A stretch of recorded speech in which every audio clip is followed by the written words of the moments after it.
የሚመራለት ቋሚ ኮሚቴ እንዲያየው ያሉ መጣረሶችንና አጠቃላይ ከዚህ አዋጅ መምጣት ጋር ተያይዞ ያሉኝን ስጋት ለመግለጽ ነው። በስጋቶች ለመጨመር እንግዲህ ዋነኛ ዓላማው የሚመስለኝ የውጭ ካፒታል ወደ ሀገር ውስጥ እንዲመጣ የውጭ ምንዛሬ ማግኛ እሱን ዓላማ ታቅዶ ይመስለኛል ይህ አዋጅ የተዘጋጀው። በዓላማውም ላይ የተገለጸው ዋነኛ እሱ ነው። ግን ምንድነው አንደኛ የቤት ዋጋ በተለይ ለኑሮ ተመራጭ በሆኑ የሀገራችን ከተሞች በከፍተኛ ሁኔታ እንዲያሻቅብ በማድረግ ዜጎች ቤት የማግኘት አቅማቸውን የሚፈታተን ስጋት ሊፈጥር ይችላል ብዬ አስባለሁ። ምክንያቱም እንደሚታወቀው የኛ ሀገር የነፍስ ወከፍ ገቢም የኛ ሀገር ደሞዝም ከኢንተርናሽናል ስታንዳርድ ጋር ሲታይ ከነጮች ጋር ተወዳድሮ በተለይ እንደ አዲስ አበባ እና ትልልቅ የሀገራችን ከተሞች የቤት ባለቤት መሆን ዜጎች ይቸገራሉና እሱ እንዴት እንደታየ ቋሚ ኮሚቴው በአግባቡ ቢመረምረው ለማለት ነው። ሁለተኛ አንዳንድ በተለይ የቅኝ ግዛት ሌጋሲ ያለባቸው አገሮች ላይ እንደምናየው አንዳንድ ከተሞች የተወሰኑ ኳርተሮቻቸው ወይም የተወሰኑ ሰፈሮቻቸው በውጭ ሀገር ዜጎች የተያዙና አገሬው የቤት ባለቤት በዛ አካባቢ መሆን ማይችልበት ሲስተማቲካሊ መገለል የሚያመጡ የምናይባቸው ሀገሮች አሉ። እንደ ሳውዝ አፍሪካ እንደ ጆበርግ፣ ስቴለንቦሽ፣ ኬፕ ታውን አይነት ከተሞች አገሬው ነባሩ ነዋሪ የተገለለባቸው ናቸውና እኔም አሁን ጀምሮ ያስጋት አለ። ደሃው ከዋና ከተሞች እየተነቀለ ወደ ዳር የሚገፋበትና መሀሉ ደግሞ ለውጭ ሀገር ኢንቨስተሮች እየተመቻቸ የሚሰጥበትን ሁኔታ እንዳይፈጥር ስጋት አለኝ። ሌላው ከውጭ ካፒታል ወደ ውጭ ሽሽትንም ሊያበረታታ ይችላል የሚል ስጋት አለኝ። ምክንያቱም አንድ ባለሀብት ይመጣል፣ ይገዛል፣ ትርፉን ወደ ሀገሩ ትራንስፈር ያደርጋል ማለት ነው። ቤት መግዛት መሸጥ ውስጥ መሰማራት ስለሚችል ማለት ነው፣ ስለሚፈቅድ እና የታክስ ስወራንም የህገ ወጥ የገንዘብ ዝውውርንም በከፍተኛ ሁኔታ ሊያባብስ ይችላል የሚል ስጋት አለኝ። በተለይ ግን ደግሞ በደንብ ሊታይ የሚገባው ከናሽናል ሴኩሪቲያችን አንጻር ነው። በእኛ ሀገር እንደሚታወቀው የመከላከያ የደህንነት ተቋሞቻችን ራንደምሊ ከመኖሪያ ቤቶች አካባቢ ነው የሚሰፍሩት፣ ከሪል ስቴት አካባቢዎች ነው ተቋሞቹ ኢንስቲትዩት የተደረገው። ስለዚህ ለሀገራችን ሴኩሪቲ ኢንተረስት ስጋት ሊፈጥሩ የሚችሉ የውጭ ግለሰቦች መጥተው አንድ ሪል ስቴት ወይ አፓርታማ ገዝተው በእነዚህ ተቋሞቻችን ላይ ስጋት ሊፈጥር ይችላል። ቀላል ምሳሌ የጦር ኃይሎች ያለበትን ቦታና ከአስፋልት ማዶ ደግሞ እየተሰራ ያለ አንድ ሪል ስቴት አለ። አሁን ሬሰንትሊ እዚህ አዲስ አበባ እንኳን ማለት ነው ጂ+2 3 ቤቶች ይገነባሉ። ከላይ ሆኖ እነዚህን ተቋማቶቻችን በቀላሉ መሰለል ይችላል ማለት ነው የውጭ ሀገር ሰው። አዋጁ ጊዜውን የጠበቀ እና ጠቃሚ ነው። ህገ መንግስታችን መሬት የህዝብና የመንግስት ነው ማለት ህግ ወጥቶ አዋጅ ወጥቶ ኢትዮጵያውያን ወይ ደግሞ የውጭ ሀገር ዜጎች አይጠቀሙ ማለት አይደለም። ሁሉም የሚተዳደረው በህግ ስለሆነ ማለት ነው። በሁለተኛው ይሄንን ረቂቅ አዋጅ ደግሞ ኮሎናይዝድ ከሆኑ ሀገራት ጋር ማወዳደርም ትክክልም አይደለም። ኢትዮጵያ ኮሎናይዝድ የሆነች ሀገር አይደለችም።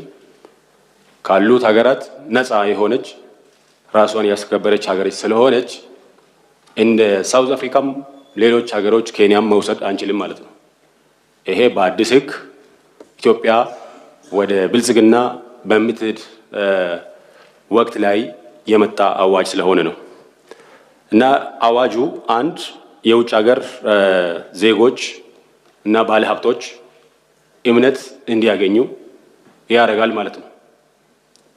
ንብረታቸውን ሀብታቸውን ወደዚህ ለማምጣት ይሄ ህግ መውጣቱ በጣም አስፈላጊ ነው። ሁለተኛው የኢንቨስትመንት ፍሰትን ደግሞ በጣም ያሳልጣል።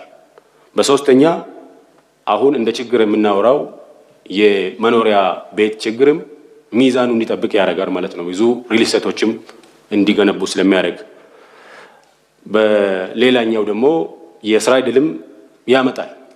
ብዙ የስራ ዕድል ኢትዮጵያ ውስጥ እንዲፈጠር ስለሚያደርግ ማለት ነው። ለዚህ ደግሞ ኢትዮጵያ ውስጥ ብዙ ምቹ ሁኔታዎች አሉ። አንድ የኢትዮጵያ ተቀባይነት በአፍሪካም በዓለምም እየጨመረ ባለበት ሁኔታ ረቂቅ አዋጁ መውጣቱ፣ ይሄ ረቂቅ አዋጅ ስራ ላይ ሲውል ጥሩ ይሆናል፣ የተሳካ ለህዝቡም፣ ለውጭ ሀገርም ለውስጥ ሀገርም የሚኖሩ ጠቃሚ ይሆናል ማለት ነው።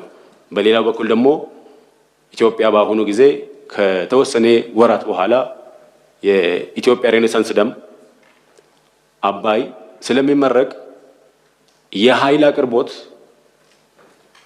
ሌሎች ውጭ ሀገር ያሉ ባለሀብቶች ወደዚህ እንዲመጡ ያደርጋል ማለት ነው።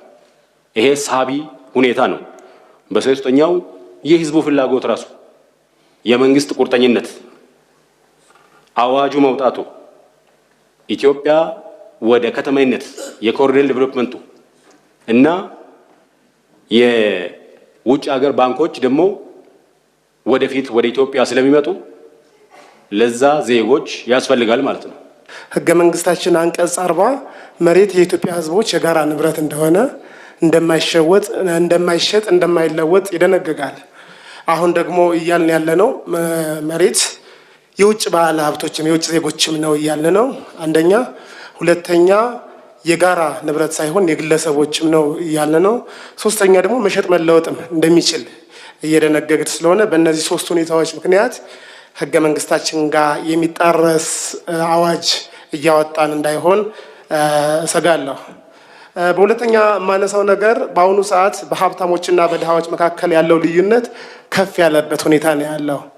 የውጭ ዜጎችን በብዛት ወደ ሀገራችን በምናስገባበት ሁኔታ ደግሞ ይህ ልዩነት የበለጠ ከፍ ሊል ይችላል ብዬ ገምታለሁ። እነዚህ የውጭ ባለሀብቶች ከፍተኛ መዋለ ንዋይ ይዘው በሚመጡበት ሰዓት ባለስልጣኖቻችንን በማማለል የበለጠ ሙስና ተስፋፍቶ ንብረቶች በጥቂቶች ውስጥ እንዲገቡ ህዝብም ሳይጠቀም የሚቀርበት ግለሰቦች ብቻ ተጠቃሚ የሚሆንበት ሁኔታ ሊፈጠር ይችላል የሚል አንድ ጉዳይ አለኝ። በአራተኛ ደረጃ ደግሞ የማነሳው ነገር ምንድን ነው? ዜጎች ባላቸው ሀብቶች ተጠቃሚ በማይሆኑበት ሁኔታ ሲፈጠር ስርዓት አልበኝነትና ሌብነት የመስፋፋት ሁኔታ አለ። ቅድም ዶክተር ደሳለኝ የደቡብ አፍሪካን ኬዝ ጠቅሷል። ኬንያም እና ሌሎች የአፍሪካ ሀገሮች ይህ ሁኔታ አለ።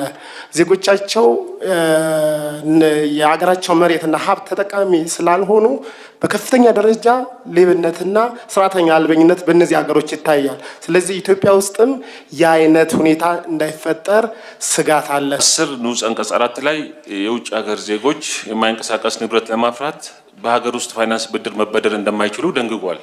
ትክክል ነው። ይሄ አግባብነት አለው። እኔም መስማማበታለሁ።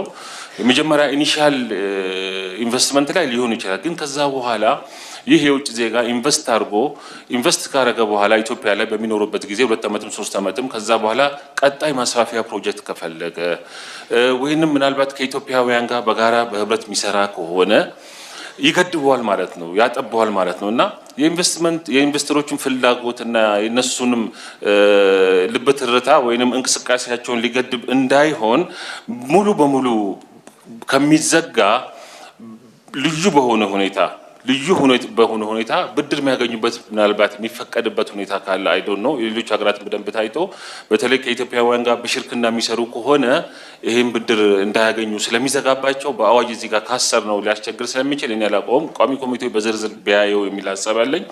በአጠቃላይ ወደ ቋሚ ኮሚቴ መመራቱን እደግፋለሁ። አመሰግናለሁ።